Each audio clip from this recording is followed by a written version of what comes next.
Okay, alright, I can learn from past mistakes. In the last 1, 2, 3 times I've done a review of a toy from Transformers Revenge of the Fallen specifically, the edited down time was usually over half an hour. That's including wraparound in both vehicle and robot mode, transformation process, in the case of Revenge of the Fallen, Mech Alive gimmick, the details, character background, trivial points, and my opinion sit at the end of the video. You put that all together and you get 45 minutes to about an hour's worth of footage, when edited down. Now, in my videos for both Leader Class Optimus Prime and Jetfire, I had one video exclusively for the transformation of each toy. And over the last, year now, little over a year now, since I did those videos, I've gotten comments several times of parents saying, "Thank you very much for explaining all this and posting these videos. I bought this toy for my child and they brought it back to me that very afternoon in tears because they couldn't transform it. Then I had to deal with it. Then I wasn't able to get it transformed. And so I went looking around on YouTube and found your review. So thank you very much for that." And so in the spirit of trying to be helpful, but both on people's nerves and for the parents who will undoubtedly have such problems with this toy as well, I'm going to be breaking this review down into 2 parts. The first part will deal with robot mode and vehicle mode exclusively. Details, the Mech Alive feature, other gimmicks, how they pose, things like that. And then the second video will deal exclusively with the transformation process from robot mode into vehicle mode. I hope this will cheer up people who complain that my videos run too long. You know what? Here I am doing something for you, okay? I'm breaking it down into smaller segments.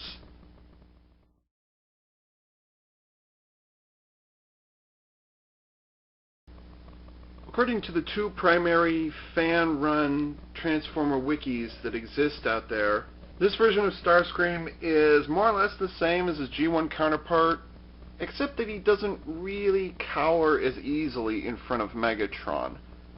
Yeah, he certainly respects Megatron from, he's bigger than Starscream, but he's not really so much of a cower. Like, he knows when to make a tactical retreat. He's a little more competent than his G1 counterpart. And yeah, he does still want to become leader of the Decepticons, but according to the 2 Transformer wikis, and to a certain extent on Wikipedia as well, the reason he does it, and you can see this in Revenge of the Fallen, he's interested in taking over from Megatron, but he isn't really doing it just for self-serving purposes, like, I want to be on top and that's it. That's not the biggest reason that Starscream wants to be leader. In the movie, he seems to want to do it for the betterment of all Cybertronians, in order to lead the Decepticons to victory. That is really his main motivation in the Bayformers movies for why Starscream wants to become leader. If it's from Bayformers, you know it's going to be chocked full of awesome detail, and the detail on Leader Class Starscream is just never ending. It's just awesome. In the movie, he actually has 4 sensor eyes with a little bar that goes down the middle. Well, that bar, you can see it's reflecting there. That bar is represented. It's not just a big piece of round plastic or something like that. No, he's actually got 4 sensors in there. Speaking of eyes, the single Decepticon logo up there doesn't have any eyes at all. Even the inside of his mouth, he's got kind of a, well, I don't know what that is, but you can see pistons inside his mouth there on either side. Just gets to be really awesome. But the only place it's lacking is along the outside here of the cockpit section. In the movies, actually, these are broken down a whole lot more. This is actually probably the biggest difference, or one of 2 big differences. The canopy is actually sitting a lot further in, and this is the front of the nose here. The nose cone and such is actually a lot more segmented. So that's probably the biggest visible difference between them. But nevertheless, I mean, you look at the size of this is just, it's amazing how close to the CGI model it gets to be. Just amazing.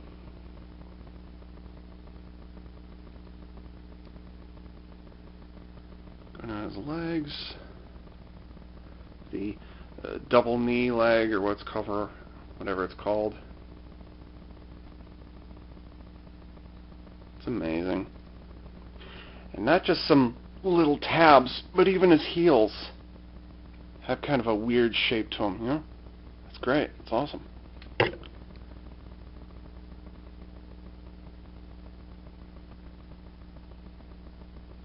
Aft landing gear right there. And details you wouldn't, or let's see, details you ordinarily wouldn't pay attention to. This panel is not visible when he's transformed in vehicle mode, and yet it still has detail there. This joint right here, it also has detail. There you go. Just amazing. And despite how thin the V-tails are, you know, they still managed to put a little bit of detail in there as well. It's just amazing. Even the back of his head, which I tried to illustrate it on Optimus Prime when I did the review of him. Just amazing. It gets really awesome on his arms, though. You can see this is the exhaust nozzle for jet mode. It's just amazing. And its hands, equally detailed. One detail I love, let me shift my grip here a little, is in the elbow here. Well, not the joint itself, but just above it. You see this cable here? This cable is actually, let's see if I can do it here. It's actually kind of a vinyl. I'm not exactly certain what it is, but it's flexible. Not only on that side, but on this side as well. It's some kind of vinyl wrapping of some kind. I don't think it's PVC, because PVC wouldn't be that flexible even if it was that thin. But yeah, awesome. And then it was painted. You see, this has been painted the same color as this right here. It wasn't molded in that color, it was painted. But still, just amazing detail. Absolutely stunning. Posability is pretty basic stuff. The head goes side to side, although it doesn't go any farther than, say, 45 degrees because of the Mech Alive feature in his torso. What? He has Mech Alive? Even though he's not listed as part of the official Revenge of the Fallen line, this toy was made specifically for Revenge of the Fallen, okay? The cord parts that I was talking about do not flex or turn in any way. It's just so that it could go from point A to point B without stretching or anything like that. Let's see. Yeah, you see? That's a flexing a little bit right there. So, yeah, awesome. Of course, it starts getting awesome right about here because his wrist doesn't turn side to side, but it does tilt up and down.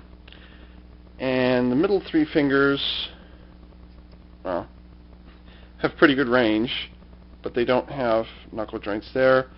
And then the two opposable thumbs, because, well, that's what they are, can turn inwards, but they don't turn outwards more than that.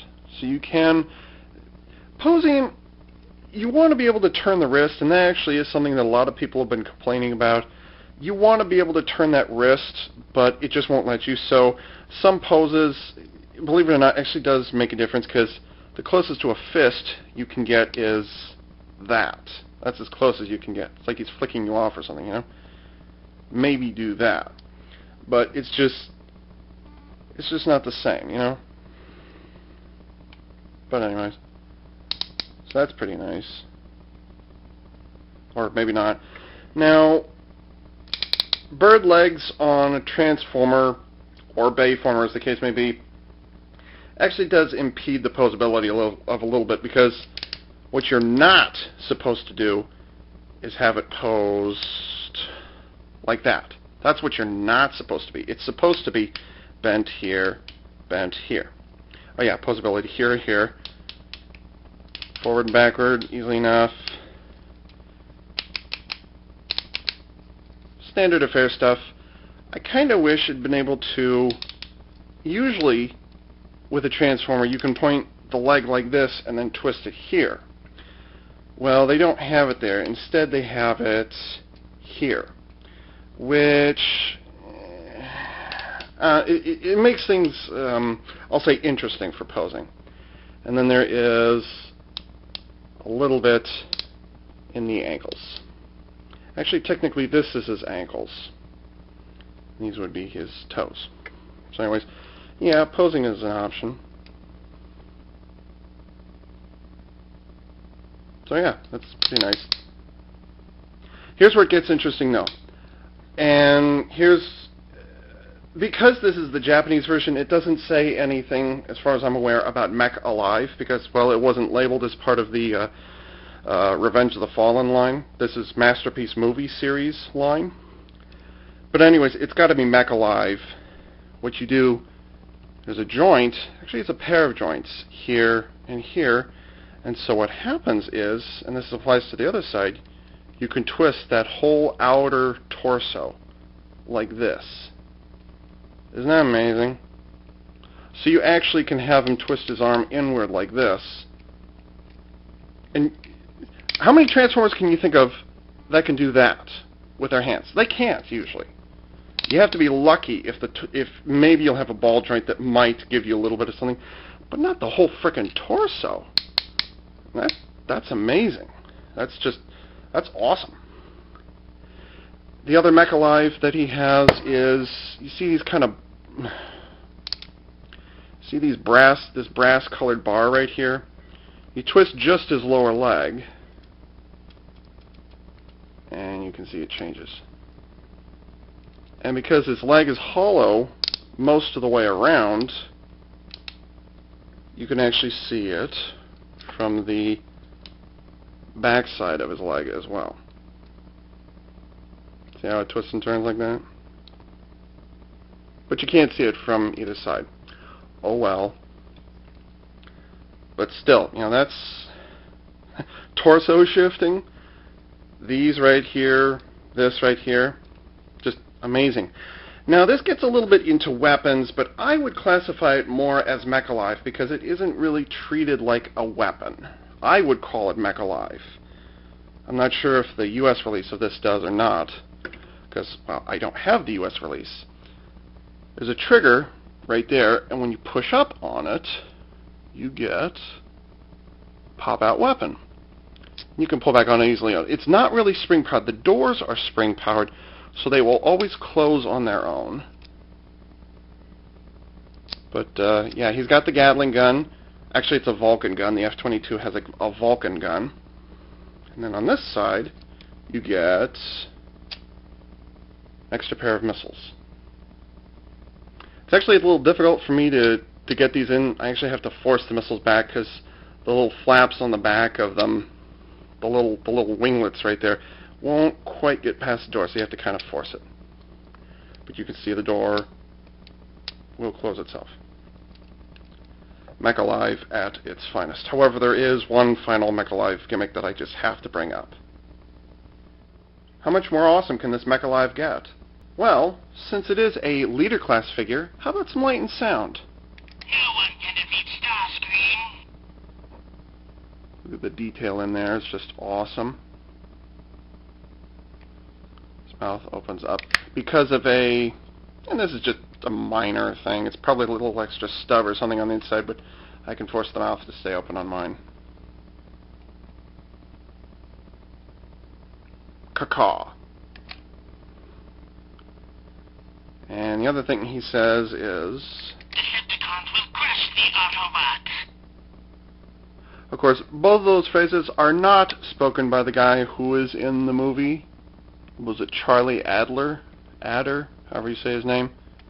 He is not there, so yeah, it's kind of disappointing. And it's just those two phrases. Here's my question. If this is marketed, this toy is sold in Japan, well, it's sold both in the US and Japan, but the Japanese repaint, you would think all the trouble they took to repaint this thing, they would, I don't know, change the voice phrases in it. In addition to Starscream himself, the set also comes with a pair of missiles and a missile launcher, which is actually rather static compared to the one that you see in the movie. In the movie, these two longer prongs actually stick out to either side, but unfortunately the toy cannot do this. Now I can force it, make it do, let's see, how did I do that? Ooh, okay, maybe I can't force it. Anyways, yeah, you can't spread these out to the side. Even though it looks like it could, you can't.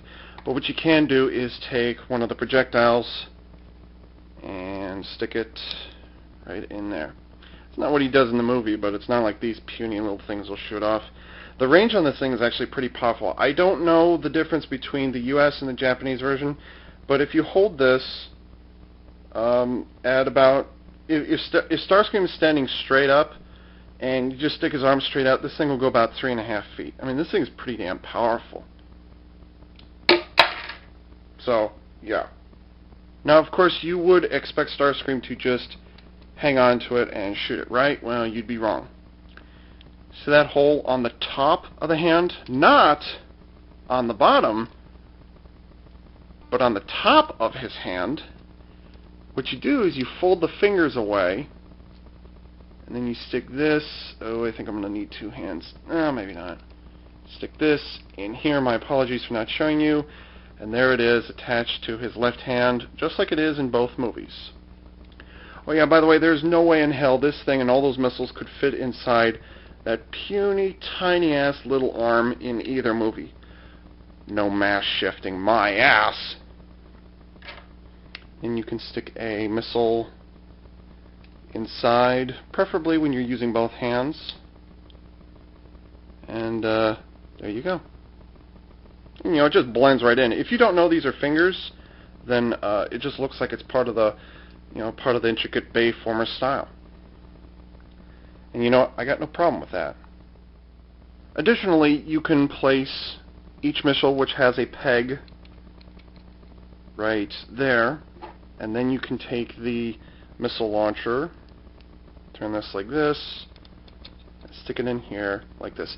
It's notable that this leader class version of Starscream does not have, like many of the Bayformers toys that have come out so far, does not have his jet engine sitting on the back. That's actually the biggest omittance from this toy.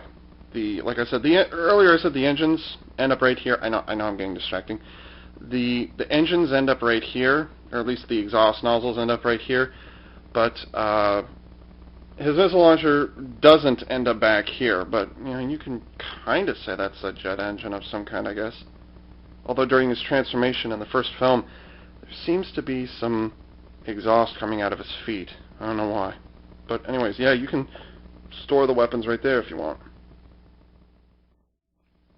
And now on to Starscream's alternate mode, which is that of the Lockheed Martin F-22 Raptor. F-22 is such a badass looking plane. I'm a big fan.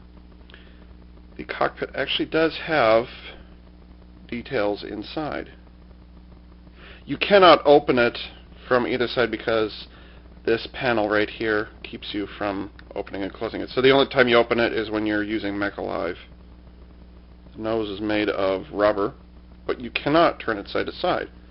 That's good. It's still kind of sharp though. Still pointed.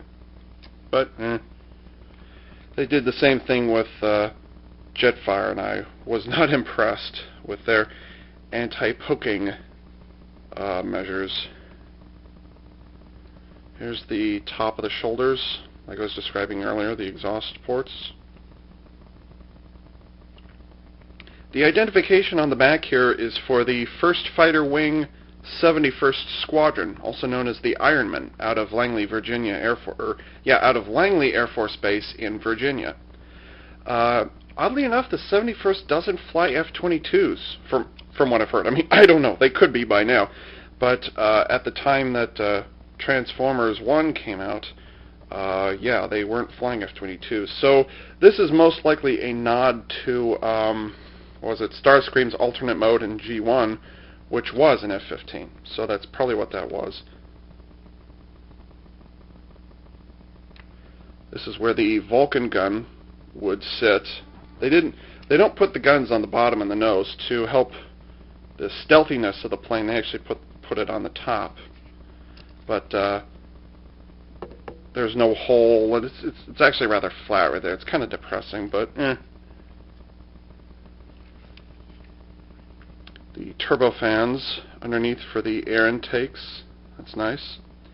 And of course, what Transformer flying aircraft would it be if it wasn't for the fact that it has a ton of undercarriage kibble?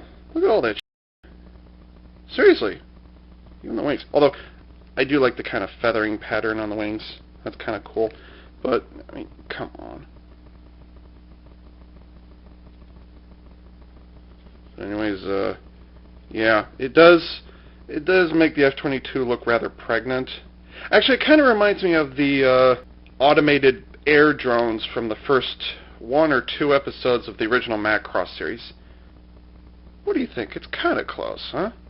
It is rather fat. The problem with this plane is it's like somebody took the F-22, which is actually rather flat, and they just kind of stretched it this way. So that's why you get a whole lot of excess down here. But it is rather nice how they streamlined all of this down here. Well, at least they tried to.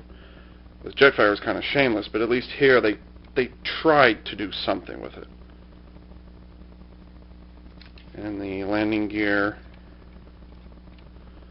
All the wheels are ABS. And you can actually fold them up and hide them in the kibble. Sort of. So that is vehicle mode. Now the real F-22 has internal weapon storage bays. If the weapons and stuff were hanging out along the outside, then that would completely ruin the stealth effect. As a matter of fact, whenever the bay doors open up, it loses its stealth ability. That's common knowledge, by the way. You can actually see the little weapon bay doors right there are represented. Sort of. Anyways, however, the F-22 does have the option, it does have hard points on it along the outside. So, just like the real F-22, you can take one of the projectiles and stick it right there. See? Just like that. By the way, this is the exact same hole for the missile that's used in robot mode. In robot mode, it would actually be pointed like this. But, so you can't actually I think it would be pointed like that. So you cannot transform this thing and keep the missile on it, just in case you're wondering. You can also take the missile launcher. See these 2 holes right there? I don't know why it is that one's lopsided. That's weird. Anyways, these pegs are from the back of Starscream's ankles, or his lower legs, I guess. Just plug it in there, fold it up like that. And it will rest on the ground with the missile launcher back like that. However, you have the option to push it all the way forward, stick a missile in. But obviously it will not rest on the ground. So, that is that. That is the weapons feature for the F-22. Of course, if it has them in robot mode, then most definitely it will have sound and light effects in vehicle mode. You press the button here, and you get... No one can defeat Starscream. That's right. I don't know why it is that happens, but the voice actually repeats in vehicle mode, which is, like, lame. Or you can also get... And that's all it can do. And here's... I don't know if I like this or not, but the reason these are transparent is that when you press on them... No one can defeat Starscream. Oh yeah, there's the light for the cockpit there, but you got that, and then you've got... Oh, and by the way, his head does light up. See, there's his head right there. What's that, visible head syndrome? No one can defeat Starscream. Oh, by the way, let me check. I think the speaker is located under this gray panel right here. It's underneath there, so it's this light gray panel right there. And the battery compartment is this square right here. By the way, I had one hell of a time getting this screw out of here. I couldn't believe it. Let's see. Yeah, you can... I'm trying to keep this in focus. This thing is ruined. I'll never be able to get the batteries out of there again. And it wasn't even me. It's just crappy metal. Whatever kind of screw they used in there, the metal they used for it, it's total shit because I completely ruined the screw head trying to get that out of there. It takes 2 AA batteries. Those things are going to rust in there, I swear. I'm never going to be able to get those out of there. So I'm just going to have to enjoy the sound effects while I can. Not that I enjoy the sound effects very much, but eh.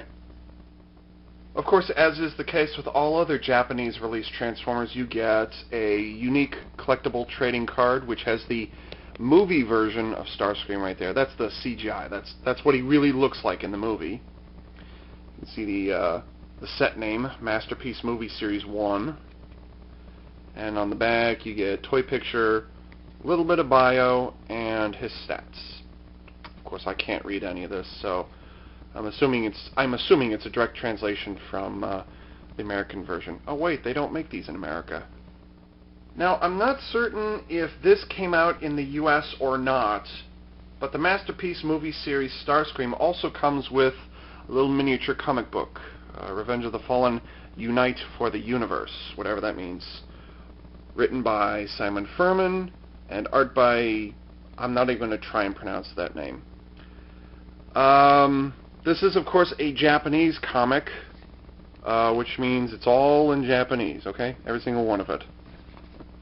I shall have my revenge!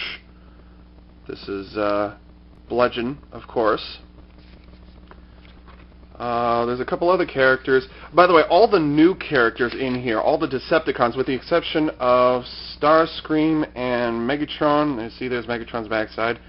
Megatron, Ravage, and let's see, who else is that? I'm not sure. There's one other. Basically, all the characters in here are Nest Global Alliance toys. So I've said it a number of times now that there is a US release version of this guy. But what really is the difference between them? Well, 2 things. 1, this is a Japanese exclusive repaint. And 2, there is a huge difference. So I'm just going to come right out and say it. This version of Starscream represents him as he appeared in the first Bayformers movie, whereas the US release has him with his Cybertronian tattoos all over jet mode, okay?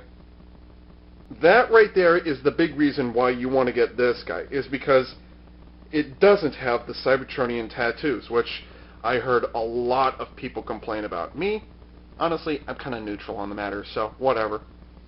But the paint scheme that you see here, by the way, paint scheme on an airplane is called its livery. Don't ask me why, that's just what it's called. The livery is completely accurate to what the F-22's is. I mean, this is what it really looks like.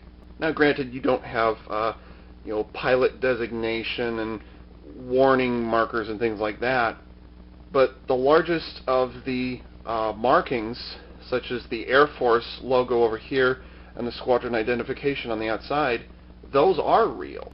Now, of course, hello. But this right here is the reason why you get the movie Masterpiece Series Starscream. But of course, representing Starscream sans tattoos is not the only reason why you get this toy. You also get it because it is a repaint. It doesn't just change the tattoos on the top. You also have an option for which symbols you're going to put on the V-tails and on the wing here. Believe it or not, I actually got to choose which one of those markings I got. I've got a scan of the decal sheet, which is this, on CollectionDX.com. So, you can look at it there in better quality, but you can see U.S. Air Force logo could have gone right there. They give you a choice. You can do the Decepticon version, or you can do the Air Force version. I went with the Decepticon version because, well, Starscream traditionally had the Decepticon logo on his wings in G1, so why not?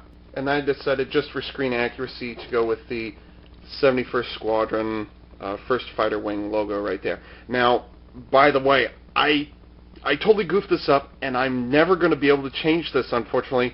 I totally put the wrong decal on the wrong side because the shield with the wings on it over here is actually supposed to be in this dark area.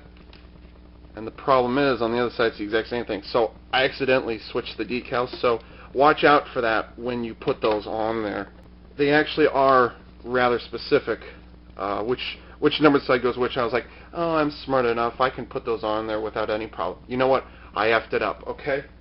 So make sure you look at the instructions, in Japanese no less, which will specifically tell you which numbered decal goes where, okay? Watch for that. I was arrogant and I was foolish, and now I'm going to pay for it for as long as I have this. So the Japanese repaints the entire top section here, so it actually looks like he does in the movie. The US version has the Cybertronian tattoos from Revenge of the Fallen. And then I will get to the robot parts in a moment here. Let me say this during my commentary right now, because I'll be switching to robot mode in a moment here, that I hated what they did with Leader Class Jetfire. Okay? Before I reviewed it, I knew I did not want it, but I was like, I'm the Transformers guy, I need to review it, so I'll get it. You know what, ladies and gentlemen? As soon as I finished reviewing that thing, shot the video, which, by the way, I was so depressed after I did that transformation video. That was awful. But as soon as I was done with photos and videos, boom, this thing went right back in the box. The only reason I haven't sold this poor guy and he's not collecting dust is because I haven't found a cardboard box for him yet so that I can sell him. So, yeah, I want to get rid of it. I just haven't gotten rid of it yet. I'm being lazy, I suppose. I like Jetfire the character, I just don't like what they did with the Leader Class figure, okay? And one of the big problems that turned me off to Jetfire was how they dealt with the Undercarriage. I mean, it was basically the whole robot mode just sat on the bottom, and that was it. And then, yeah, the SR-71 Blackbird they had on top, that was awesome.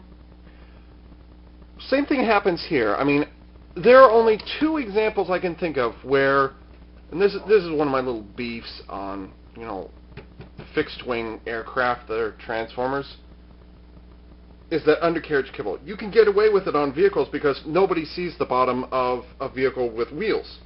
An aircraft, it's a bigger problem. As a matter of fact, there are only two examples I can think of where the undercarriage kibble on an aircraft was dealt with appropriately. I only have two of them right now.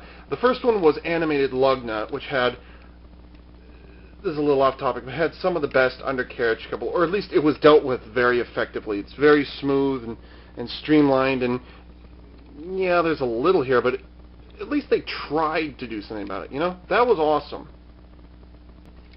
Awesome toy, way too small. But the one that absolutely takes the cake for undercarriage kibble, or lack thereof, is Cybertron Jetfire. Now, I don't have Cybertron Jetfire, instead I have Galaxy Force Dreadrock. And aside from this little bit back here, this is some, here, let me change the camera angle. This is some awesome undercarriage kibble, or lack thereof. Like, it's got some big cannons on the back, but hey, that's cool. I'm fine with that. You stick your, the key, a Galaxy key, or whatever it's called in there. So yeah, I mean, this is an excellent example. This is one of the very, very, very few, if any, flying Transformers that you don't have to worry about undercarriage kibble. This thing is awesome, okay? And just in general, this is an awesome toy. But like I said, those two are kind of the exception. Now, Leader Class Jetfire was basically an oversized minicon. I mean, all the robot parts are sitting on the bottom, and there's a little bit of plain detail on top. Awesome as that plain detail was, it was still a little bit of plain detail. Now, Starscream here, of course, does the exact same thing. However, like Dreadrock and Lugnut, which I just showed you, at least it tried to deal with the kibble. It doesn't project out in too many weird ways. You know, at least they tried to keep it streamlined, where it perhaps is the most awkward, where in back. I mean, the whole plane is supposed to kind of angle downwards a little, and then it goes flat for quite a bit. So you've got undercarriage kibble, and it looks like a pregnant F-22, but I can't fault him quite that much. So that's one of the big reasons that drove me towards getting this version of Starscream, is because the undercarriage kibble was dealt with a little more tastefully. And oh yeah, the F-22 is a badass plane. So yeah, the things that were wrong with, or that I hated about Leader Class Jetfire, while they're present here as well, they're not as bad. And by the way, I'm not just talking about from a repaint standpoint. I'm not even talking repaints. I'm just saying the undercarriage kibble was really what killed it for me with Jetfire. But here, it's not that big of a problem. Yeah, I wish it had been a little cleaner underneath, but it's a transformer. What can you do, you know? One last thing I've got to complain about. I kind of wish that they'd made some different sound effects for Starscream. I mean, all you're getting is photograph from 2007. Why is that they I said this earlier. why is the bunch vehicle of the mode Autobots talking? and a couple It shouldn't be. Decepticons from the Let's first have a movie. missile firing. Let's have And you the can see Vulcan the gun real firing. Let's size vehicles that way. Let's have like the afterburners firing off or something like that. Because the only other sound we have is that. And by the way, why are those flashing when the engine is roaring by? You know, if we had the gun or missiles firing, then have it flash. But why would it have it flash when the plane's going over? So, yeah, sound effects are kind of lame. In Hasbro's US release, you get... But in this version, you get no less than 5 different colors of plastic. You get light gray, you get the kind of hull gray, you get dark gray, you get the eyes. The eyes are a different color from the cockpit. How often does that happen where they have 2 different colors of transparent plastic? So actually it might be 6 colors. And then you've got this brass color on his shoulders and the Mech Alive piston down here, and then you've got this kind of a grayish brown right here color, which by the way is a lot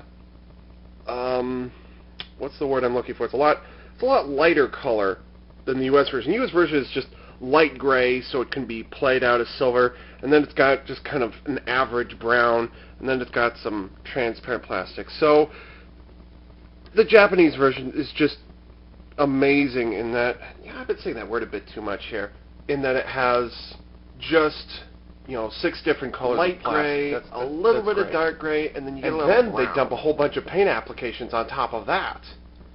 So with the camouflage, just from the F-22, you've got 3. You've got light gray, you've got kind of average gray, then you've got dark gray. And then the robot mode, you get silver. You get the kind of purplish coloring on the inside of his arms. You get the kind of purplish cables that have been painted there. You've even got, and this is kind of a subtle thing, but look right under his, I know this is out of focus, but look right under his eye. There's actually a little bit of violet sitting in there. That's the only place where you see violet. And then you've got this metallic blue, which they used up in a bunch of different places. They have a brass, gold coloring, something like that. Completely different from the US version, okay? I mean, the US version, they put a lot of priority into the tattoos, and they just kind of, we'll just put the more expensive tattoos are what will be the interesting part, and then maybe we'll put some extra paint applications in. No. The Japanese version, because it doesn't have the tattoos, can afford to have a very, very intricate, detailed painting on it. Speaking of rivets, he's got an awful lot of visible screws in robot mode, just on his torso. This is, I mean, you could tell they're screws, but it actually took me about a day or so before I realized, oh yeah, those are screws. You know, you don't notice it right away because they blend in so well, and it just looks like part of the design. So that's the other big reason why you want to get the Masterpiece Movie Series Starscream, is because it has that much more intricate and accurate paint application to it. It just works so well. It looks like the Bayformer style. The only large blocks of plastic that are not painted might be these kind of dark gray segments right here, and these are joints for the torso twisting thing. Now the only place where it's really very negligible is kind of the lower leg. They've got it's got kind of a, not a sheen, but it does have like a light spraying to it. But the lower legs do seem a little simple when it comes to the paint applications. But they have a bunch of different plastic colors in here, which totally makes up for it. Don't fall over. Don't fall over. Okay, we're good. So regardless of what you think of the toy itself, which I'll get to in a moment here, the paint applications totally make this release worth it. About 10 minutes ago, I finished I kid you not, 30-minute rant and commentary on how it is I have only 3 representations of Starscream, and also, and this is the thing that took up most of the time, how much I really, really enjoy the visual style of Bayformers. It's so striking, it's so bold, it's so daring, I love it. But I got about 10 minutes into reviewing it, just listening to what all it was saying and double-checking to see if anything was missing or if I needed to add anything. And I realized, you know what, this might be something that's more suitable for airing on my own YouTube channel. So here I am reshooting my conclusion. So, starting over from scratch, yes, I only have 3 toys of Starscream, and yes, I am a closet Screamer fan, mostly because he's the Wile E. Coyote of the Decepticons, and oh yeah, his alt mode is a jet, which is very satisfying. But I'm also intentionally not letting myself be confined to the G1 appearance when it comes to the Bayformers version of the character. And that is because I really like the visual style of Bayformers, that they have that segmented armor, that they are semi-humanoid on occasion. You know, Starscream has extra wide torso, he has bird-like legs. Demolisher from Revenge of the Fallen, he should have gotten a leader class figure. If Hasbro and Takara Tomy ever revisit the Revenge of the Fallen characters, I want them to make a leader class version of Demolisher. I would get him on the spot, assuming the toy didn't suck. And it is for those 2 reasons that I got this toy. This toy is intricately detailed, just like the Leader Class Optimus Prime toy, and it's also visually pretty damn close to what you see on screen. The Mech Alive joints, nothing was sacrificed in order to give us those features. It's a real tiny feature right here. These joints are inconsequential. They don't interrupt the jet mode. They don't interrupt the transformation. The pop-out weapons, they were accommodated, and they're actually seen in the movies like that. I like how they handled the missile launcher here, and I'm glad that he doesn't have a grip that he has to hold the missile launcher in. I'm glad they did it that way. Yeah, I wish there had been more posability. I mean, the wrist can do this, but what it can't do is this, and I wish it could do it. I wish there was a little more articulation in the fingers, but because really all he can do right now is this, and maybe a little bit of this, and that's it. So yeah, I wish there was a little more articulation, at the very least, in the wrist. Just have it twist a little bit. I mean, what I don't want you to do is have it do this, because I don't think that would do anybody any good, but definitely give it the ability to turn. That's what I wish the wrists would do. I also wish that there had been more than 90 degrees movement in each of the knee joints, and I also wish there'd been a little more twisting option in the hips, or at least in one of these knees, because twisting it down here doesn't really do you any good, even though yes, it does have articulation down here. But I am just thoroughly impressed with the the inner torso joints. Those are just really, really awesome. I love that. There's a couple of things that bother me with this toy. The first one is, and this is a common complaint for me, the voice that you hear coming out of the toy is nothing like what you hear on the screen.